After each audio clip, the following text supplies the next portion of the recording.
നമസ്കാരം. BJP സംസ്ഥാന ഓഫീസായ മാരാർജി ഭവനിൽ ദീനദയാൽ ജിയുടെ അനുസ്മരണ ചടങ്ങ് നടക്കുകയാണ് ഇന്ന്. ഇതിന് പിന്നാലെ ഇപ്പോൾ മാധ്യമങ്ങളോട് പ്രതികരിക്കുകയാണ് BJP സംസ്ഥാന അധ്യക്ഷനായ ശ്രീ രാജീവ് ചന്ദ്രശേഖർ.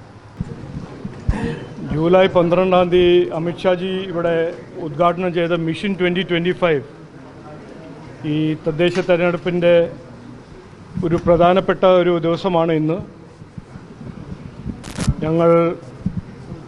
ഞാൻ മാർച്ച് 26-ാം തീയതി ഈ ചുമതല എനിക്ക് പാർട്ടി തന്നപ്പോൾ ഞാൻ അന്ന് പറഞ്ഞ ഒരു കാര്യം ഇന്ന് പാർട്ടി തുടങ്ങുന്നു. ഞാൻ അന്ന് പറഞ്ഞത് വികസിത കേരളമാണ് പാർട്ടീൻ്റെ ലക്ഷ്യം. ജനങ്ങൾ ആഗ്രഹിക്കുന്ന ഒരു മാറ്റം കൊണ്ടുവരാൻ വികസിത കേരളം ഇവിടെ സൃഷ്ടിക്കണം. അതാണ് പാർട്ടീൻ്റെ ഒരു ദൗത്യം, എല്ലാ പ്രവർത്തകരുടെ ഒരു ദൗത്യം. അതിനുവേണ്ടി ഈ വികസന സന്ദേശം എല്ലാ വീട്ടിൽ കയറി എല്ലാ മലയാളിയോടൊപ്പം ഇരുന്ന് ഈ വികസന സന്ദേശവും ഈ വികസിത കേരളത്തിൻ്റെ കാഴ്ചപ്പാടിനെക്കുറിച്ച് BJP കേരളം ചെയ്യേണ്ട കാര്യങ്ങൾ ചെയ്യും. അതുകൊണ്ട് ഇന്ന് ഞങ്ങളുടെ ഒരു ജനസമ്പർക്കം തുടങ്ങുന്നു.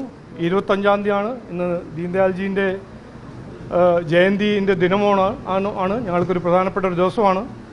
അതുകൊണ്ട് ഇന്ന് മുതൽ ഇലക്ഷൻ വരെ ഈ പ്രവർത്തനം, ഈ വികസന സന്ദേശം, ഈ വികസിത കേരളത്തിൻ്റെ കാഴ്ചപ്പാട് ഞങ്ങൾ എല്ലാവരുടെ ഒപ്പം ഇരുന്ന് അവർക്ക് വേണ്ട കാര്യങ്ങൾ പറഞ്ഞു കൊടുക്കും. ഞങ്ങൾ ചെയ്യുന്ന പോളിറ്റിക്സ് ഓഫ് പെർഫോമൻസിനെ കുറിച്ച് ഞങ്ങൾ സംസാരിക്കും.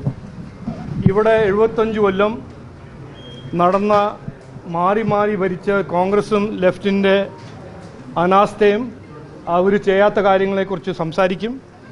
കഴിഞ്ഞ 10 കൊല്ലം CPMൻ്റെ സർക്കാരിൻ്റെ ഫെയിലിയേഴ്സ് അത് ഞങ്ങൾ മുമ്പോട്ട് വയ്ക്കും. ഞങ്ങൾ ചെയ്യാൻ പോകുന്ന കാര്യങ്ങൾ അതിനെക്കുറിച്ചും സൂചിപ്പിക്കും.